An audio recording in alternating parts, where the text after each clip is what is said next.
I want to say welcome to all of my Underground Railroad friends and family. Thank you for being a part of this amazing opportunity. It has grown and developed and continues to grow and expand and change the lives of others because of you. If it were not for you, we could not do what we do. If you are joining this meeting for the first time, or maybe your second or third time, and you were invited from someone who's already a part of this opportunity, we want to extend an invitation of welcome and thank you for taking the time out of your day to at least learn a little bit more about how we are willing to come together as a group of like-minded individuals and build wealth together. So the friends and family share group, oftentimes I'm asked, like, when did it get started? How long has it been going on? I'm not really sure about the reasoning of the question, but the premise and principle of the friends and family comes out of what's called a susu. So we'll talk more about that in terms of its historical background and the fact that susus are still going on till this day. People are still using them as a way to, again, help build wealth, to start businesses, to provide for their families in case of emergencies. So it can be used for a number of different opportunities, and we just want to continue to build and expand upon that principle. The Underground Railroad, it was a name that I selected, or myself and Mr. Williams came together on, and it had more to do with the spirit of the woman who is known for the Underground Railroad, which is Harriet Tubman. She was fearless, she was tenacious, she was focused, she had purpose, she had destiny.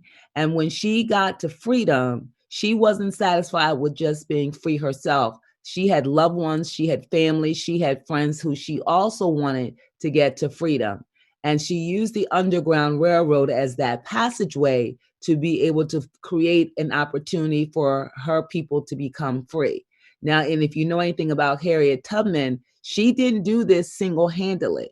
Her success was because of so many other people who were involved in helping to protect her, to encourage her, to inspire her. And so it's with that same premise that we bring this opportunity to you. There was someone many, many, many months ago that shared this opportunity with us.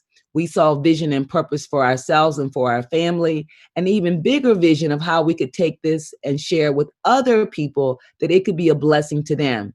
So the Underground Railroad, again, like for Harriet Tubman, was not an announcement to all the plantation people. And the Underground Railroad is not an announcement for social media on any platform, on any level. We want this to be something that we are building together, a select group of like-minded individuals, and you guys are the Underground Railroad. You get to decide who you want to build wealth with. We're not saying that this is for everybody because it's not. Therefore, that's why it's not put on blast. Is to allow each and every one of you, as you are coming in and sharing this opportunity with two people, to decide who those individuals are. So we want you to be selective. You need to vet them. Even if they're your family members, doesn't mean that they're like-minded and want to put in the work. Anything worth having is worth working for. So if we've given you the impression that all you have to do is gift and share with two people and then sit back, if you know anything about people, if you don't know, you will know. People are fickle. People change their minds. People, have second thoughts. People will leave you hanging. So you want to make sure that you are vetting the individuals that you want to build wealth with. Sometimes there are things out of your control, but we want to share this opportunity not just with two people, because you may not need two people, but I can tell you that we live in an environment right now where people are hungry for a solution, and you may be that solution. So take ownership of this opportunity, be selective in the individuals that you share this with, and let's go about transforming this country in a new and exciting way. Financial freedom has many definitions, but the primary one that I've chosen is that we no longer have to worry about money. And I know that's probably an oxymoron in a time like this, because it seems like no matter when you turn the TV on, no matter where you go, it seems like everybody is worried about money. But if you look through the world through a keyhole, it sometimes feels that way. But I can promise you with everything that is in me, not everybody is suffering and not everybody is struggling. I know the media makes you think that, and if your vision and the way you view the world is through a keyhole, and what you see, the little bit you see, you think that's happening to everybody, and it's not. And you can be one of those people that it's not happening to. So the purpose of this information is simply to share this in such a way that it will inspire, encourage, and motivate you to action. And sometimes it's not just about the doing part, because you can do all the things that we tell you you should do, but if you don't change the way you think or even the way you feel, especially about money, doing all those things that we're asking you to do will not be enough, because it's you. It's not the steps, it's not the system, it's not the process, because I'm telling you that which I know to be true. There are people in this opportunity month after month after month that are succeeding in a major way. And it's like, what is the difference between them and you? They come to presentations, they share the information the way we say to present it, they coach their people, but why are some more successful than others? It's got to be something if we're all doing the same thing. So if you're not getting the same results, but you're doing the same thing, I would challenge you to check the way you think, because you can't fool the universe with your words, because it doesn't listen to what you say. It knows how you truly feel. The background on a susu, which is basically an informal savings club, which is what we operate on. A susu can be known as a merry-go-round, because that's what it probably feels like. But as informal savings club, the pure definition is nothing more than a form of rotating savings and credit association. It's a type of informal savings club arrangement between a small group of people who take turns. Now, in West Africa, they call it throwing hand. In the Caribbean, I've talked to many Caribbean individuals, they call it partners. It really doesn't matter what you call it. The basic principle is that each member of the group makes a standard contribution to a common fund once per time period. Then each period, the total contributions are dispersed to a single member of the group. The recipient will change each period in a rotating fashion, such that all the members of the group are eventually recipients. Inspired by tradition, 80% of the world's population actually uses some form of social banking. Now, this concept is, again, it's not new, although it feels like it's new to us here in the United States, because it's not something you've actually heard of, but it's not really new. And this concept of a susu is used throughout the entire world and actually has over 200 different names. Now, the funds are generally gathered with a set amount contributed from family or friends each week. An estimated 3/4 of Caribbean immigrants in New York participated in susus back in the 1980s, but susus are still going on in 2020. It was probably more prevalent back then, but those individuals have brought those savings traditions with them, so they're still being operated here today. Now, although it was mainly used in other countries, it is an alternative means of accessing capital when traditional lending is not readily available. Now, it's not surprising that the term underbank, so these types of individuals will turn to this particular type of model to escape the same lack of access to capital. And what that really means is that not everybody can go to a bank and get a loan. Now, we have a number of different lending sources, but if you don't qualify, does that mean you have to put your dream on hold? So having people in your family or friends that believe in you and want to support you can come together in this format, and we can all support each other by, again, pooling our financial resources together. Now, there are a few things that are a little bit different than a traditional susu. Again, that is the basis principle. That is our foundation from which we operate. But stepping back and looking at how a traditional susu operated, it presented some challenges. And some of those challenges would be the frequency of contribution. So again, it was generally funds that were contributed every single week. It would be a set agreed upon amount, but again, on a weekly basis. So that could be a challenge. The length of contribution. So if you're talking about a very small group of 4 or 8 individuals, that wasn't so bad. But there are susus that have 40 and 50 or more people participating in them. So the larger susus, it could take a really long time before it was your turn to receive your payout. Now, one of the limitations to a traditional susu is that you're only going to get out what you put in. So remember, this is an informal savings club arrangement. So we're not talking about banks. We're not talking about something that you can put somewhere and collect interest. It's really a way to create discipline. If you have a hard time savings, it creates accountability. But again, it's allowing you to save money, whether it's for a particular item, a particular event, starting a business, down payment on a home, college. I mean, there's so many different things that you can use that money for. Again, when you're using each other as a way to be able to save money. But when you're putting in money, let's say it was 10 people and you agree to contribute $100 a week. So that equals $1,000. So we put numbers in a hat, we draw numbers, and then we take turns receiving the pot. So I still have to contribute every single week until it's my turn, then I receive the full payout. And I still have to contribute if everybody in the group has not been paid out. So that's how that would work. And then it would be for a set time period, because once all 10 people have received their payout, then the susu would be over. Now, it doesn't mean that they didn't start another one or do another one next year, or depends again on how big and how long it would take. But again, it was generally for a set time period. With the friends and family, we again have that same model. We just modified it a little bit. So instead of having it work depending upon the number of people that are involved, we operate on a 4-week cycle. Instead of having a weekly contribution, it's a one-time financial contribution. And because of the way it's staggered and the way that it rotates, we're able to now be able to get out more than we put in. So that's real nice for savings, right? So you're able to make a little bit more money based on what you start to save with. Now, we have a residual component, which means that unlike a traditional susu, once everybody has been paid out, instead of it disbanding, we just do it all over again. And we just continue to rotate and take turns, and we still have our financial contribution. It's just not as frequently. And because of the way the system works in a traditional susu, they have a banker.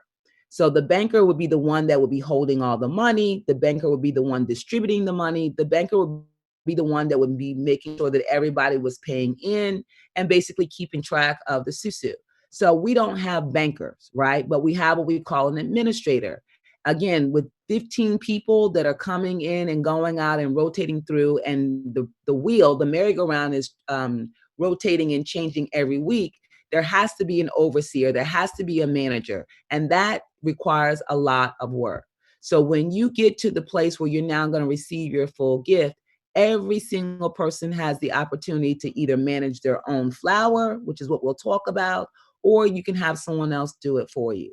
And depending upon who that individual is, they may or may not charge a fee, because a lot of these communities are built on family members, and it's just a way that that person can serve their community by managing those flowers. So let's talk about the language that we use in the community. So the diagram here is what we call a flower. Now, you may hear us refer to it as your community, because that's what it feels like. We're coming together with like-minded individuals to build something long-lasting. So it is a community of like-minded individuals. So whether you call it a flower, which is the actual name of the diagram, whether you call it your community, you can call it your village, you can say you're creating a legacy. We sometimes hear of it being referred to as a garden. These are all just labels to identify the coming together of like-minded individuals to achieve something. Okay? Now, also, so this flower you can see has icons. The icons we usually refer to as elements like fire, air, earth, and water. These elements, they only identify where you are in rotation on the flower. So when you first join as a fire, that's what we call you here on this level. These are all, it looks like fire, looks like flames. So this is the space you occupy when you first enter into the community. And then when you rotate the second week, you rotate to the position of air. The third week, you rotate to the position of earth. The fourth week, you rotate to the position of water. So again, these are the elements that we use to describe where you are in rotation on the flower. So as we sum up it in basic terms, the 4-week cycle, everybody has to travel. That is the path or the journey. The one-time financial contribution we're asking for is $500. And everybody does that one-time financial contribution when you enter in the first time. When you rotate to the position of air, in case you haven't figured it out in terms of how this thing continues to move and have its being, this is a organism that's alive, and it's alive because it has people. And in order for it to continue to grow and nourish and continue to bless people that are a part of the community, you need people. So that's just the bottom line. Everything we do in this life that we are succeeding for, that we're growing, that we are acquiring, requires the support of human beings. In businesses, businesses don't thrive if we don't patronize those businesses, right? So churches don't thrive if people did not support the church. So there's no real entity where anybody stands alone and is successful, right? We need each other. And this process, this opportunity, it's no different. So let's not be confused by the fact that you can come in, but if you want to win and build and be prosperous, you cannot do it by yourself. Okay. Everybody is seeding something into the community because you can't reap where you've not sown. And if we're going to do this, build this thing together, think about Habitat for Humanity.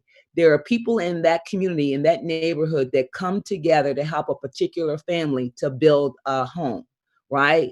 And so there's no one person out there with the hammer and nails. There are a collective group of people that are coming together with one mindset, with one purpose and one intention. Not that they are not benefiting, because again, it's helping another family that will also give back to their community, but they're all coming together to make this thing happen. And the same thing that we're doing here in this opportunity. So when you rotate to the air position in week number 2, you have to have shared this opportunity with 2 people. And the thing is that that is the same for everybody in the community. Nobody comes in here with more or less. We're all contributing that $500, and we're all sharing this with 2 other people. And that's the recipe. That's all that we're asking you to do. And so what ends up happening is, as you've traveled this journey, when you get to the water position, first of all, everybody on this flower will become a flower. Okay. So we start off collectively, right, building this community, but eventually we're going to all break off and create our own community, which is perfectly fine. And those communities that we're creating as individuals become self-sustaining, and it supports us. So it's just going to be, again, we're going to be duplicating the efforts, creating the same thing, and everybody ultimately gets blessed. So 4-week cycle from fire to water, one-time financial contribution of $500. And if you're looking here at the diagram with the water, you're going to see 4,000 minus 500 equals 3,500.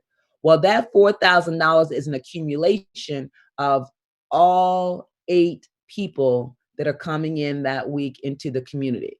Okay, so the community, again, is always rotating. There's always someone else that's moving into water. There's always people that are coming in. So that initial gift will go to whoever's in the water position. You're going to leave 500. So what is the $500 for? We call it a re-gift, because whoever you gifted 4 weeks ago will be rotating back through a second time. So that one-time financial contribution, you're going to re-gift it. So it's the same 500. It's not another 500. And this will then go back to the person who's coming after you in the water position, which will be the same person who you started out with. And so that's how we will continue to support each community, because it's the same people. When I come in, I bless this person. When they leave, they bless the other person. So again, we're just taking turns, gifting and then receiving. And then when you rotate out of water, you're just going to go back to your home flower where you started and start all over again. Now, again, you don't have another 500 because we take the 500 from the 4,000. You get your 500 back and then you regift it and then you start that journey all over again. When you rotate to air, you do not have to bring more people. So this everything that we're doing is a one-time opportunity. So you can continue to reap the benefits of being part of the community, but you have that one-time $500 gift and you only have to share this with two people one time, not over and over and over again. So one of the things to mention as we move forward, because as you begin to share with people, again, in the environment that we're living in, some of the things that are important to note is that we don't have a top dog. We don't have a president. We don't have a CEO.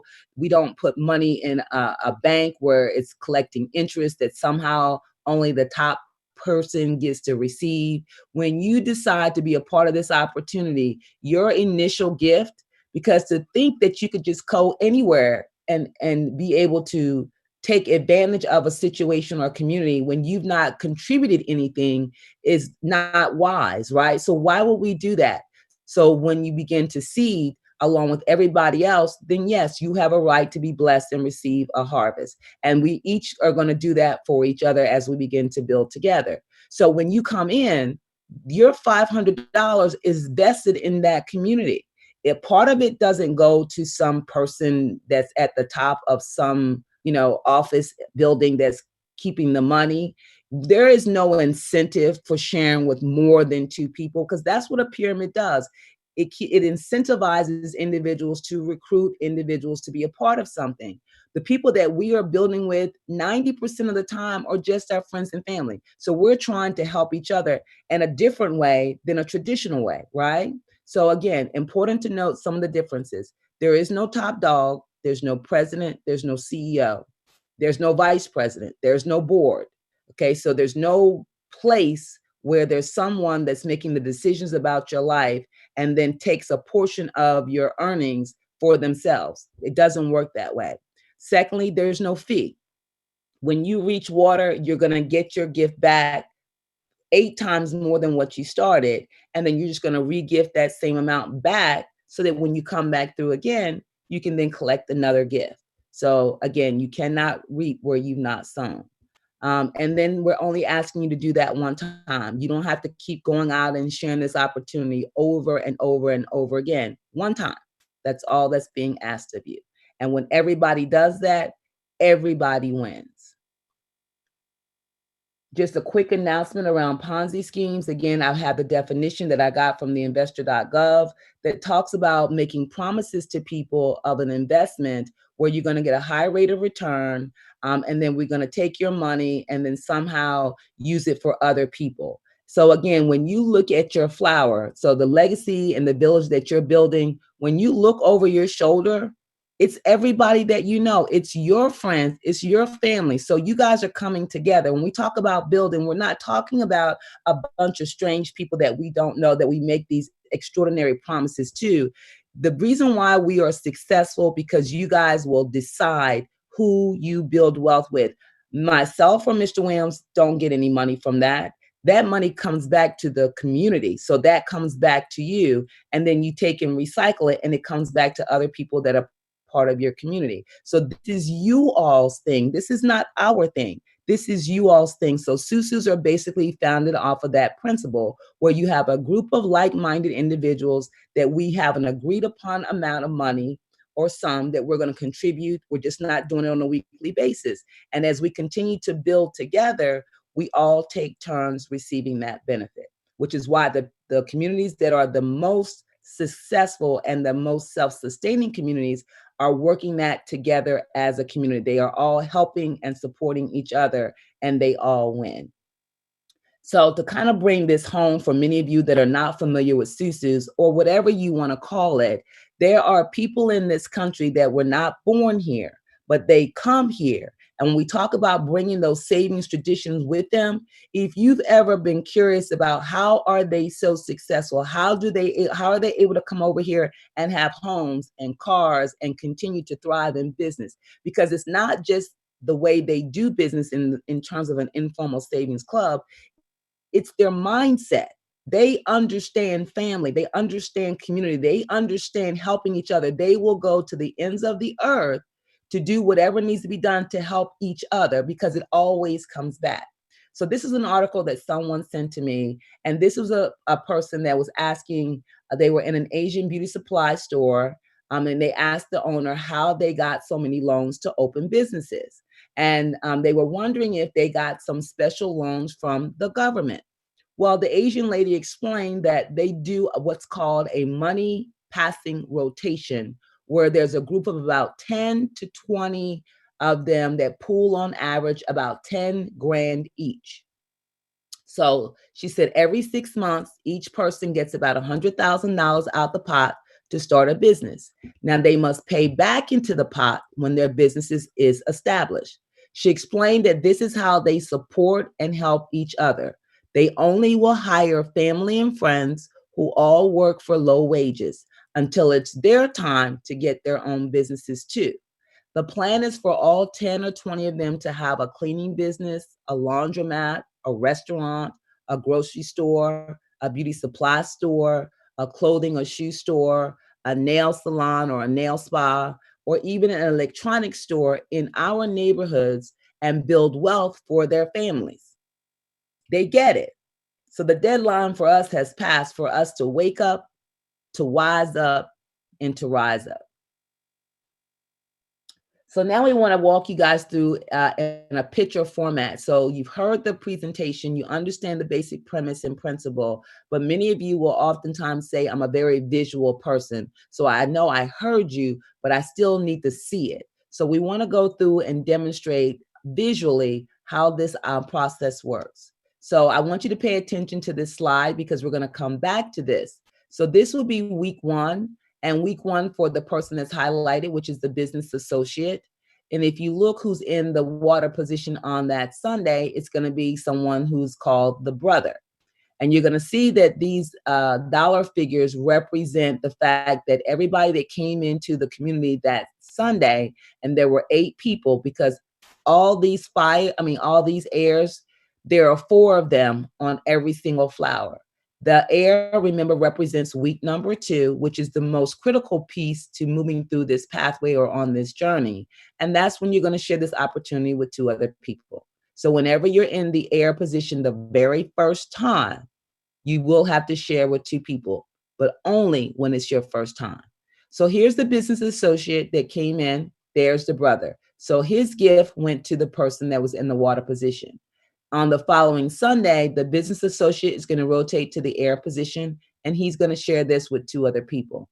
Then he's going to rotate to the earth position, which represents week number 3. And then he's going to help his 2 people make sure they have their 2 people, because that's what the community does. It undergirds and support each other, because in order for him to be successful, his people have to also be successful. And then on week number 4, he rotates to the water position, and that's when he's going to receive his full gift. Now, as you look at the different people that are on there, the people that are a part of the community oftentimes are either directly or indirectly related to you. So you may not necessarily know everybody, but that person that's coming in knows somebody that you know that knows somebody that they know that's ultimately connected to you. So in this scenario, the business associate had invited his brother and his best friend. And you'll have to notice that on the flower, that whatever's happening at the top of the flower is also happening at the bottom. So we are really just duplicating our efforts. On a flower, there will always be 1 person in the water position. It will have 2 people that are in the earth position. There will always be 4 airs, and then there will always be 8 fires. And that equals 15 people, which makes a total community. Now, your father, who actually worked with the brother, him and your mom, that's how they found out about this opportunity. And because you had gotten laid off, your sister was downsized, and knowing that you guys still have bills, your dad introduced the opportunity to you and to your sister. So you were his 2 people. Your mom reached out to her sister and one of her girlfriends, and they decided to be a part. And again, what's happening at the top is being duplicated at the bottom. So now there you are, and the business associate is now in the water position. So remember this. Now, what typically happens when after you've gotten to water, because you don't stay, the flower is always in rotation, just like the earth. It's moving slowly, but it's rotating every single week. So once you're in the water, you don't stay here for forever. When you are a fire, the first time you come in, you don't stay in the fire position for forever. You're always rotating through the flower. And then there's a 7-day rotation timeline when you move from one position to the other. So there you are coming in, there's the business associate. When the following Sunday, when the flower begins to rotate again, the business associate is going to leave. And where do you go when you're in the water position? And then you rotate out the following Sunday. You go back to the home flower. You go back to where you started. Here's the business associate. There's his business partner who invited him in. There's the brother who's now rotated back to water a second time. And now you're coming back in as a fire. Okay. So that's what happens when you're in the water. You rotate back to your home base, your original flower where you started. Now let's watch you take this journey. So there you are in week number 1. Then you move to week number 2, not just you, but you and your sister, because you guys have come in together. So you're going to take this journey together. And when you're in week number 2, you're going to share this with 2 people. So all the fires that come in this week are now going to be blessing the person who's now in the water position. In week number 3, you're going to rotate to earth. The 2 people that you share this with, they're going to rotate to air, and then they're going to share with 2 other people. And then whoever's in the water position, which happens to be your dad, that's going to be the person that's going to receive the gift that week. Now, what's going to be happening to your father is that when you look at the flower at face value, so you get that when you're in the water position and the 8 fires that come in that week and everybody's gifting 500 and it goes to the person in the water position, that equals $4,000. Now, the question is then what's going to happen to the father when the father leaves? The father is going to go back to his original flower, back in as a fire, right behind the person that invited him. Okay. So the father leaves and goes back to the home flower. But then if you're looking here and you get the $4,000, the question now becomes okay, when the father rotates out of water, you've got 2 people that are in the earth position. Now they should be rotating into water the following Sunday. Now, do they both rotate to water at the same time?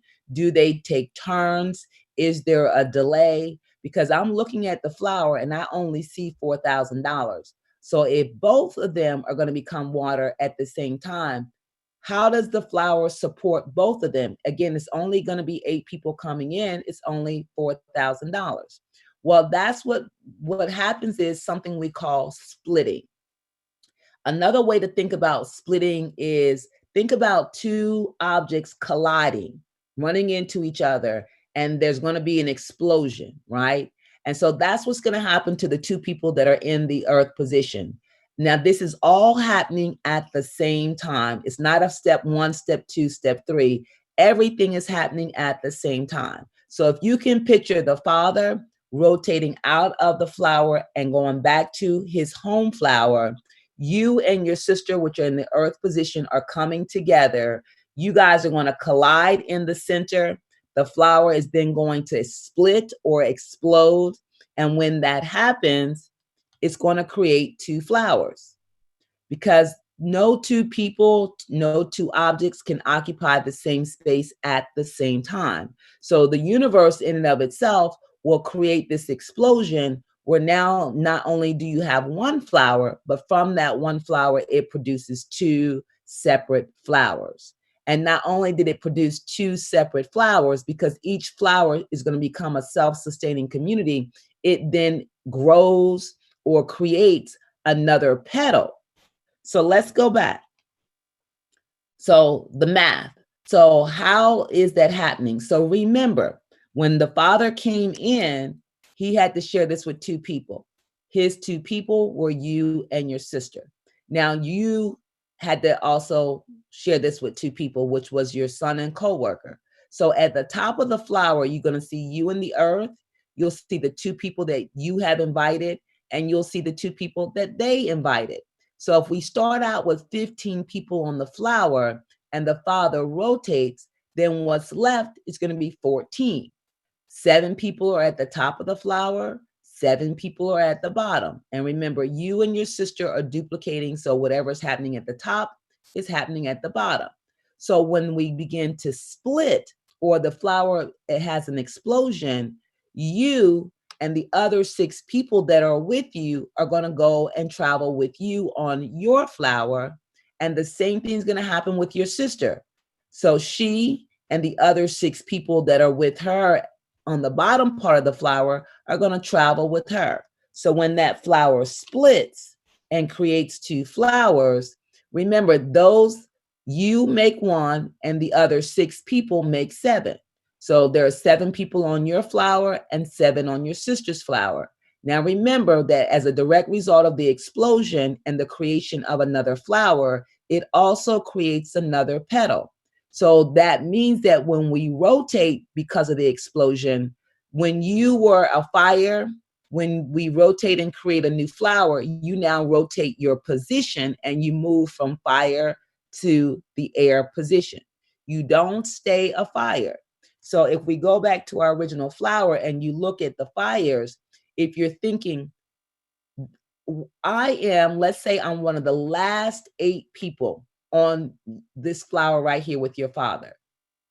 Do you still have to bring in 2 people? Because you're looking at the flower and you're saying, well, where did they go? It's only 15 people.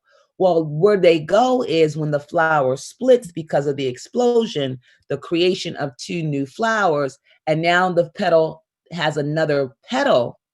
When you move from fire to air, what happens when you're in the air position, you now will bless 2 people. So you don't stay a fire, you rotate positions, and now you invite your 2 people. So to the point, yes, even though you may be the last fire on this on this flower right here, you're the last fire and the last people that come in on this flower. When the flower splits, the 2 people that are coming in the next week are on a different flower. They're not on the same flower. So now these fires are going to support the person in the water position, which would be you. And the same thing is happening on your sister's flower. There's another petal. The people that were in fire now rotate to air. Now they're going to bless their 2 people, and those individuals are going to bless you. And we just keep duplicating that effort. So although there's no more people coming in on this flower, the one where you are, they will come in on another flower. Okay. And that's how we can keep creating communities, and we can keep blessing more and more people. And so this is just a picture of you singularly so you can focus. There's the 4,000, and you regift when you're in the water position. Okay, so this $500 is going to go back to the person the following Sunday who was in water when you started out as a fire. So that's where that money goes. So we talk about, well, how does it be residual? How does it keep being able to go over and over again? And that's how it's going to be done. Now, when you leave the water position, you go back to the flower where you started. This is your home flower. This is where you started. Remember your dad? Remember you and your sister were both his 2 fires? So when you and your sister rotate out of water that following Sunday, you don't go and hang out in purgatory. You always go back home. And home is right where you started on your original flower. Okay? And then the following week, when you rotate to air, you and your sister, remember, one time we're asking you to share this with 2 people. You don't have to share this with 2 people over and over and over again every time you re-enter the flower. Because when you rotate to air, guess who's coming behind you the following week? The 2 people that you invited. So for you, it was your son and your coworker. They were in water. They left water. The following Sunday, you moved from fire to air, and now they occupy the fire position. And now it's just like follow the leader.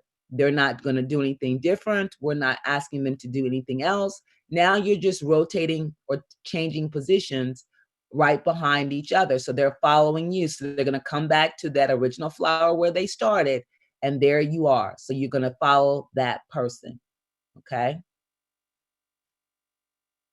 Now, how does the residual piece work? So people get a little confused about when we say residual, when we start talking about things called locking. Everybody now, it seems a new theme of the week is, how can I lock my flower? How can we stop bringing people in? Well, that's what locking the flower simply means. And remember, guys, your flower, we're talking about just you. We're not talking about the other 8 flowers that are being created. So what happens is the first time when you get to the water position to receive your initial gift here, the 8 people, these fires, these are the ones that are responsible for your original gift. Now, if you look at this flower, in order for you to lock simply means there are no more fires coming in or out of the flower, okay? So when these individuals here, when you're in the water position, in order for you to reach a place called residual, okay, these 8 people, this first gift came out of their pocket. Now, in order for them to give you another gift in 4 weeks, they have to travel the same pathway that you travel, which means you are actually 3 weeks ahead of them right here. They're in week 1, you are in week 4. And if you see, you are actually ahead of them right here. Now, you got to make sure. So I always say, in terms of communication is the key to success and being a part of the opportunity. You want to know, please get the names and phone numbers of these 8 people. Because when you leave and you're not going to come back on this flower, you're going to go back to your home flower. So that means is when you rotate out of water and go back to your original flower, these individuals are now going to rotate to the next position, which is the position of air. So you're not on this flower. You go back to your base flower. So now these people are rotating and now they're in the air position. And now they're going to all invite their 2 people. So you're in fire. Then when they rotate from air to earth, you're now in the air position on your flower, not their flower, on your flower. So you can see that it's parallel. Then when you get to week number 4 and you're getting your gift, you're going to be in week number 3 on your flower. Okay. So now where you started out being ahead of them because you left and went back in as a fire, you're now coming in behind them in rotation. Again, you're not on their flower, you're on your flower, but you're operating parallel to them and you are actually a week behind them. So when they get to water, now they have something to gift you again. So the first time was out of their pocket. Their second time is going to be out of their gift. So that $500 that they're going to re-gift, that comes back to you the following Sunday, right? It's the same $500. So when we say it's a one-time financial contribution, we're not asking for more money, okay? We're saying that same 500 you've gotten back here, so you've gotten that back in the 4,000, re-gift, so it's going to go back to the person that you gifted the first time, and then you keep the 3,500, okay?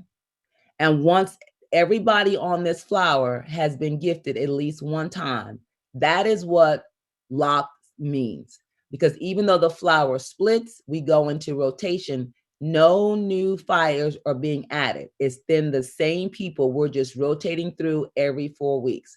And that's what locked and residual means. It's the same people. We're just changing positions. There won't be some new person gifting you. It'll be the same people that are gifting you. And they're going to gift you when they're in the water position. They're going to leave that $500 for you. Okay. So that's what locking is.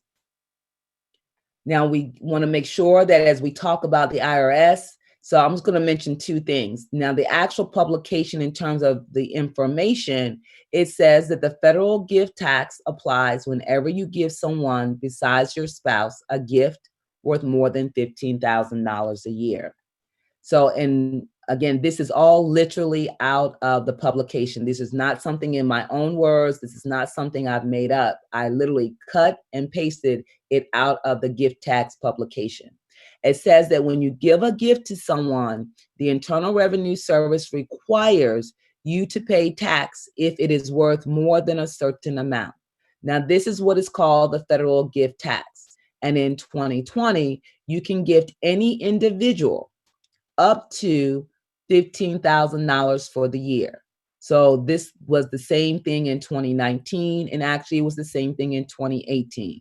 So what it's saying is that you don't owe a gift tax until you exceed the lifetime exclusion of $11.58 million.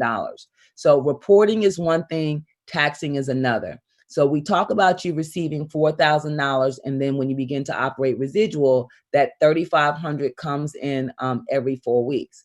But remember, collectively, that there's never one person on that flower that will gift you $4,000. That is an accumulation of 8 different people. Now, if we say that there's no new people that are coming in or out of your community, then it's going to be the same 8 people every 4 weeks. Well, if you take each person, if it was the spouse, not the spouse, but let's say it was a business associate and they gifted you 500 and they give you $500 every single month for an entire year, that one person will not have given you $15,000. Okay. Now I have some people that still want to be able to report it. I'm not telling you not to report it. I'm just reading you what the regulation says. I want you to do whatever's comfortable to you. So if you want to get us, there's a separate gift tax form that the IRS has. So if you want to report that along with your 1040, and if that makes you feel comfortable, do it, right? Do it. So that way you feel like you're not hiding anything, you're reporting it, and you can't report it as income because you didn't work for it. You did nothing to earn it. It was given to you.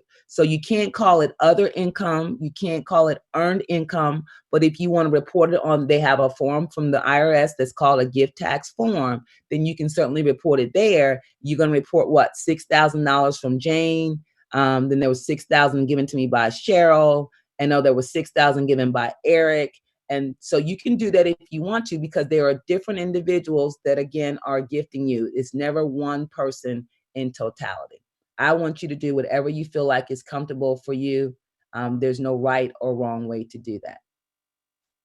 So as we come to a close, so that is the actual formal presentation of the Underground Railroad. So if you have gotten what you needed, then you are free to move on with your evening. But usually, even though we've gone through talking about the historical significance of the share opportunity, the savings club, and how it operates, and even the language that we use, some people still have a few more questions. They still need to clarify just a few more things. So this part of the presentation is simply about those frequently asked questions. One of them may be, who do I give my money to when I come into the flower? Well, part of an informal savings club is built on trust, right? Remember, there's no banks. And so the person that's sharing this opportunity with you, you may or may not know the other people in the community. Sometimes it's just straight family and friends and everybody knows everybody, but that's not always the case for every single community. So the person that shared this with you, the only reason why you even gave it credibility was because of who the person was. And if they're a part of it, then you know how serious they are about their money. So it was something that you wanted to hear more about, and then you decided to be a part. So with that being said, because it's a trust thing, I encourage you to give your initial gift to the person who invited you. There's communication that goes out in that flower that lets the heirs know who's in the water and how they want to receive their gift. So you don't have to be giving your money to a stranger or to someone you don't know. So I would, again, encourage you. Now, you could give it to the water. I'm not saying you can't. If everybody knows everybody and you're comfortable, that happens quite a bit. But in the event that you don't know, I'm going to encourage you to give it to the person that invited you. Do I get paid the same time? Well, remember, we operate on a 4-week cycle. So basically, based on the date you come in, if you count 4 Sundays, with the first Sunday being the date you enter, the second Sunday being your air date, the third Sunday being your earth date, the fourth Sunday being your water date. So that would be consistently every fourth Sunday. If I get on another flower, do I have to bring in 2 people? Yes. You cannot reap where you have not sown. You can't go into another community and eat when you not put anything in the ground. So the answer is yes. Do we have a limitation to the total number of flowers that you can be on? No. But just understand that it probably makes better sense to build a strong house before you start another house. But you can be on, we don't have a limit to the number of flowers that you can be on. Is Sunday the only day that I can come in? So every system or organization or anything that has a system has to have order. And so we do the invitations on Sunday to invite people in. It's like when the merry-go-round slows down, we allow people to get in or get on it, and then it speeds back up as we get throughout the week. And so Sunday is not necessarily the only day. So it's not necessarily a hard line that we can't blur, but we don't want to get too far beyond the beginning of the week. So like Wednesday and Thursday and Friday, we're still not letting people in. You have to wait or be put in on the upcoming Sunday if it's the latter part of the week. Remember, the flower operates on a rotating basis, so there has to be structure. It's stagnated. Everybody doesn't come in at the same time. If the flower locks at 15 people and I'm one of the last 8 buyers, do I still have to bring in my 2 people? And remember, we talked about the splitting of the flower, so the answer is yes. What happens to my gift when I give it? Remember, part of an informal savings club arrangement is that there are no banks. So when we say that there are no banks, there's no banker that's holding the money or one person that's holding the money, because the flower is always in rotation. The only time money is held is because it takes time to go from one person to the other. So when you enter into the flower and you present your initial gift, that gift will go to the person who's in the water position. Now, next Sunday, it's going to be a different person. And eventually, it's going to be you. Okay. So that is where your gift goes. No one is holding it. There's no, it doesn't sit somewhere. There's not even one person. It's just a transferring from you to the air and then to the water. Who makes sure everyone is getting paid? We talked about an administrator. Administrator is one of the hardest working people in this opportunity. And so there's a lot of oversight and coordination and collaboration that happens. An administrator does a ton of work. So they are really the overseers. So one of the first things you want to make sure you know when you come into a community, even if it's with family members, is you want to know who the administrator is, because that is who you want to communicate with and get direction from. Do I have to manage my own flower? No, that's not something everybody wants to do or even wants to be. So you have the option. When do you regift? When you're in the water, because we're trying to make it so easy that we don't have to do a lot of moving around. When you're in the water that week, you're receiving your gift. We don't want you to leave only to turn around the following Sunday and then have to send back your regift. So the administrator is the one who should be receiving that regift, because remember, you're a week ahead of the person who should be receiving that gift.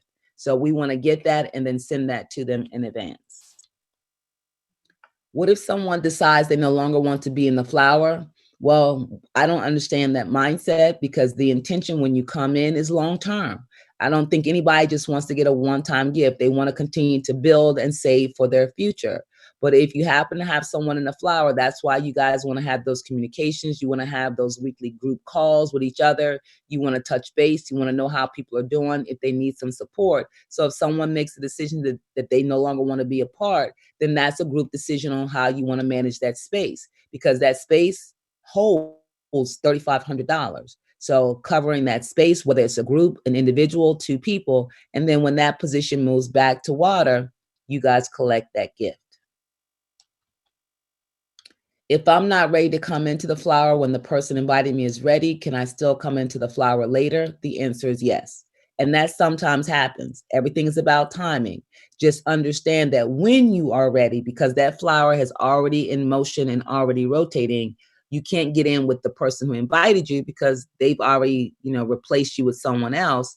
So you can reach out to the administrator, myself, or Mr. Williams, and says, my friend asked me, a couple weeks ago, I just needed some more clarity. I really wasn't ready, but I'm ready now. And I've got my 2 people who are also ready to come in with me. Then we can find a secure place where we can place you on a thriving flower. Just a couple more things for those of you that are still with us in terms of the presentation. Just keep it simple. One of the things you can say is, if I can show you how you can have a extra $3,500 coming into your home, would that be of interest to you? Now, that would pique anybody's interest, right? And of course, they want to know more information. They want to start asking questions. we encourage you never, ever, ever to do a curbside presentation, because the more you tell them, the more questions they have. And not having any point of reference. I mean, when you start talking about, because this happened to me, when you start talking about elements like air and fire and water, and then you want to draw me a diagram, I mean, I was so lost. So my partner was like, please just get on the call, right? Because the call is where we present the information in a logical format and we can take you through it. So even if you have questions after, at least we can talk the same language. So when I start talking about fire and air, you're not like, huh? Why do you all, what does that mean? Right? So they will end up confusing you. It happens all the time. So just tell them, I'm not about to get into it with you. I just ask you if I could show you how. You're interested, I'm going to send you a link to the upcoming call. Jump on and just listen. And then we'll talk more afterwards. So keep it simple. Another approach, I use this with the majority of the people that I shared this opportunity with, and that was just because of the type of people that I dealt with, right? They weren't necessarily people that was driven by the money, but certainly driven by the calls and the opportunity to build wealth or another way to make money, right? So I just asked them, I said, listen, I've been presented with an opportunity that I can have some extra money coming in, about $3,500 every month. I just want to make sure I've done my due diligence. Although I'm excited about it, I want to make sure I've looked at this thing properly. So would you do me a favor? Would you jump on a call? They do a full-blown presentation. Just listen to the information, and then I'll call you probably tomorrow, depends on what time it is. But I'll check in with you, and then let's talk about it. Tell me what you think about it, okay? And so, and I promise you, just because the people that I are in my network, every one of them wanted to tell me what to do. So they had no problem jumping on to give me their opinion. Here, we just talk about the forms and methods of sending and receiving. We like electronic receipts. We don't, again, co-sign on any one way, whatever you're comfortable with, whatever you have. But many times people want to know, first of all, once they figure out who to send their money to, how to send their money. And then more importantly, when it's their turn to be gifted. So how do I get my money, right? So again, it just depends on whatever method that you prefer. It's nice if you have a backup. So any of these will work, or if there's even other ones out there that you're more comfortable with, as long as the person that you're either sending the money to or who's sending you money, you all can send and receive it. All of those are completely fine. Someone sent me a text earlier today that says, I'm coming into water next Sunday. How do I get my money? And I said, well, how would you like to receive your money? He said, cash. I said, not gonna happen. Because we do not recommend cash. That's not something that's easily traceable. We're not trying to hide anything. We want to be transparent. And even though we're dealing with families and friends most of the time, it's just always nice to have a receipt that says I sent my money to this person. And then the person who's sending it forward can say, and I gave it to the person in the water position. And then the water can say, yep, I received this amount of money from this person, and that person.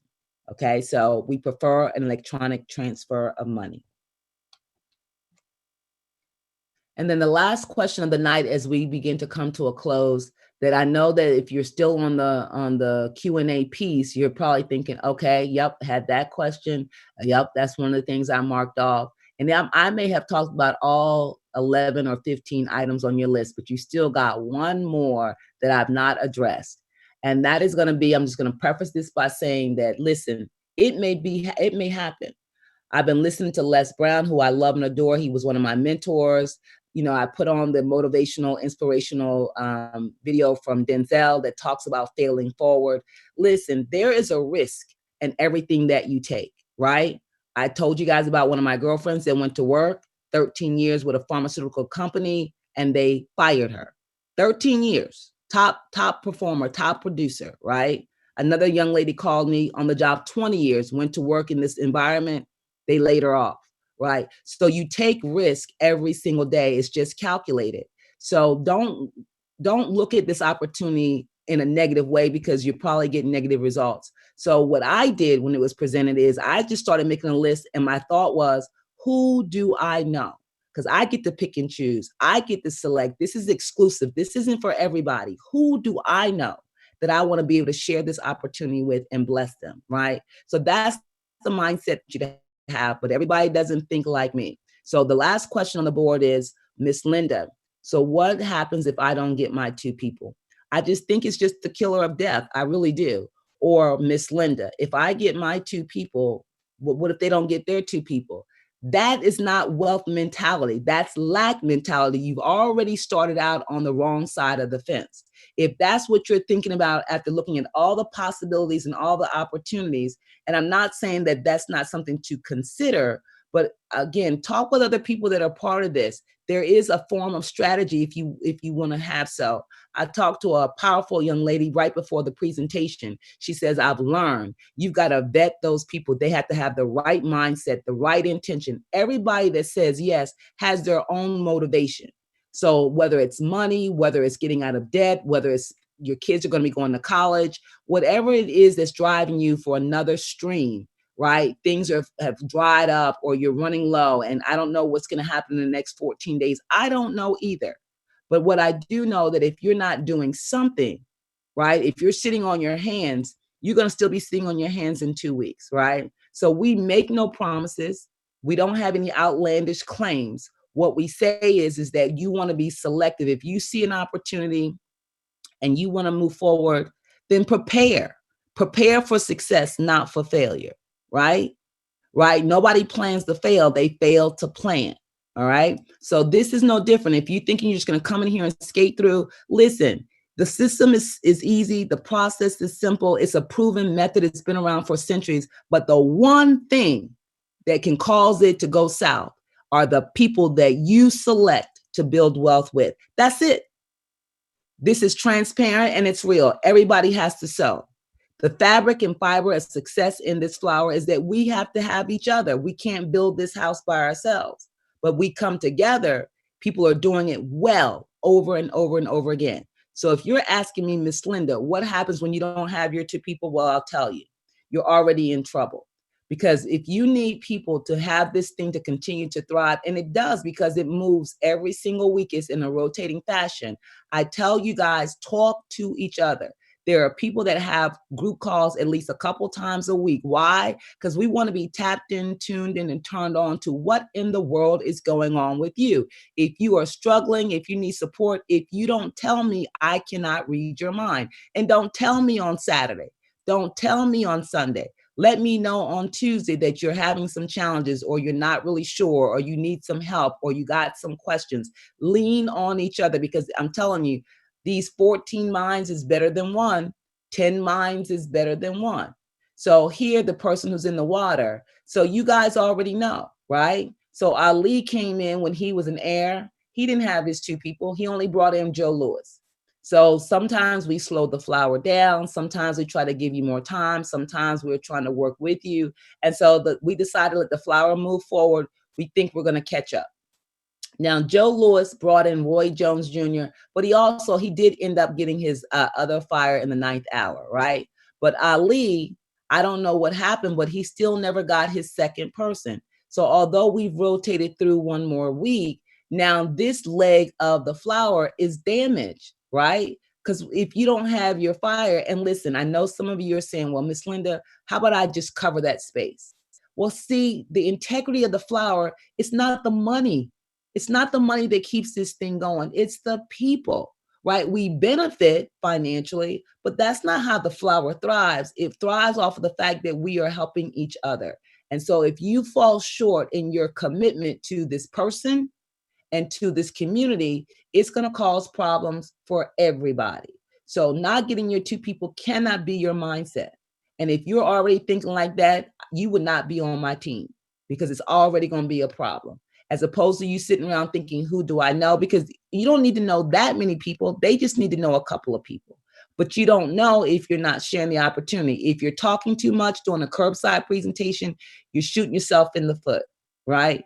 So it doesn't mean that is an indictment on your work ethic. It's not a judgment on you as a person. It's just saying that when you make a commitment to do something, do it. And don't give yourself any option not to make it happen. So what happens here is that unfortunately, the water before the water, when Ali only had Joe, that person in the water was short 500 because Joe never got his other person. And then we rotated through with high hopes for Ali to come up with this other person. Now, everybody else on this flower got the job done. Everybody else kept their commitment. They worked together. They made it happen.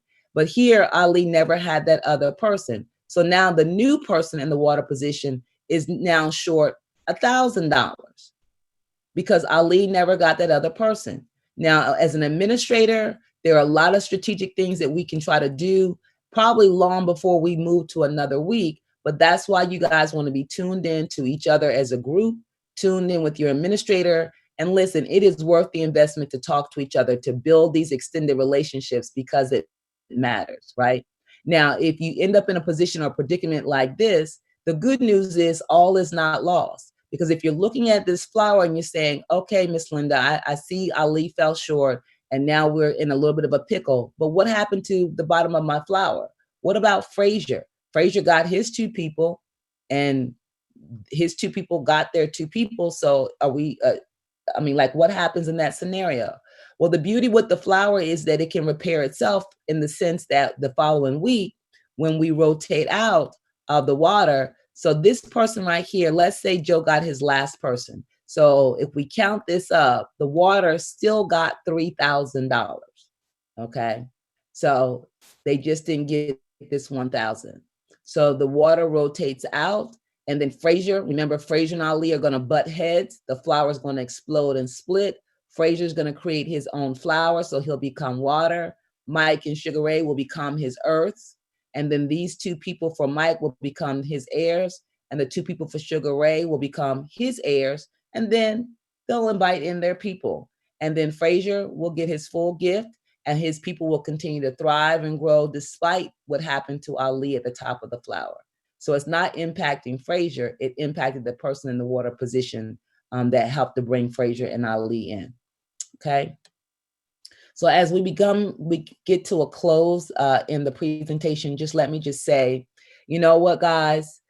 You have to accept responsibility. And I would rather you get on this call 7 or 8 times before you commit, because it's important to have a clear understanding of what the expectation is.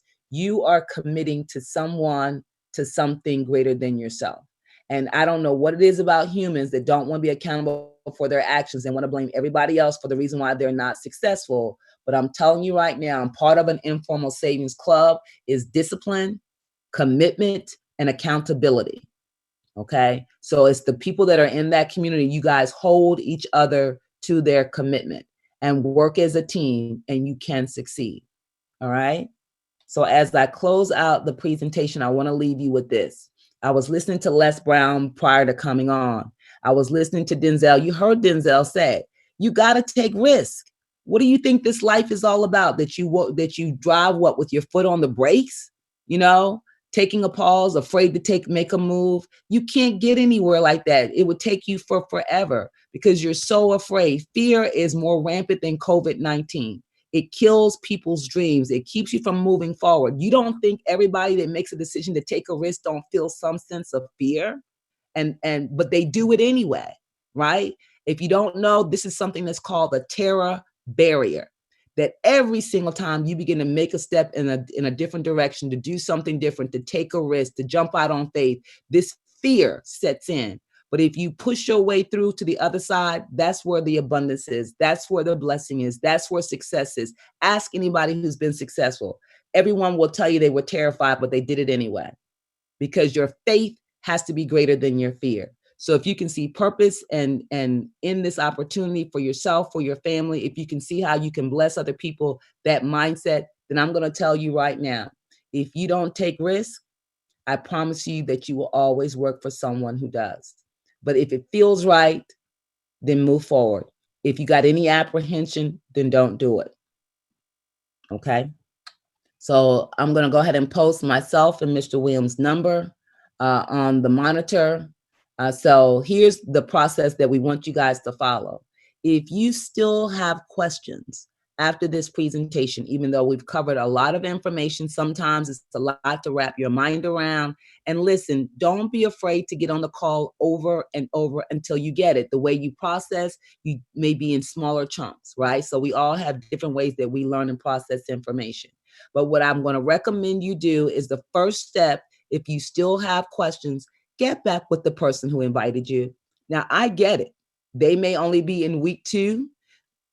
Their knowledge may be very limited, but they're not in this by themselves, because the person who brought them in is now in the earth position. The person who brought them in is now in the water position. So there's an administrator over that community. So there are people in there that can support you and answer questions and do whatever it is that you're asking them to do in terms of information. So lean on them. All right. And if you run into a roadblock and you went through those channels and they still can't answer your question, then yes, please feel free to reach out to myself or Mr. Williams, and we will do our best to clarify any question that you may have that was not answered appropriately. Okay. So with that being said, we want to thank you for your time and attention. That concludes our full presentation. Just a reminder, at least this week, so I'm talking about the week of April the 26th, we will be doing the replay at 4:00 p.m. Central Standard Time, 3:00 p.m. I'm sorry, 4:00 p.m. Eastern Standard Time, 3:00 p.m. Central Standard Time, and 1:00 p.m. Pacific. Some people are so confused on this time thing. And no matter how many times I say Eastern, because we're in Atlanta, we're on East Coast, right? If you're in Mississippi or Tennessee, you're Central, right? If you're in Jersey and DC, you're East Coast, right? If you're in California or wherever, you're Pacific, all right? So we will be doing the replay every single day, Monday through Friday this week, all right? We'll worry about next week. So with that being said, guys, take care of yourselves. Tell somebody you love them. And more importantly, be safe. And we will see you guys here on Thursday at 9:00 p.m. Eastern Standard Time. Thank you so much.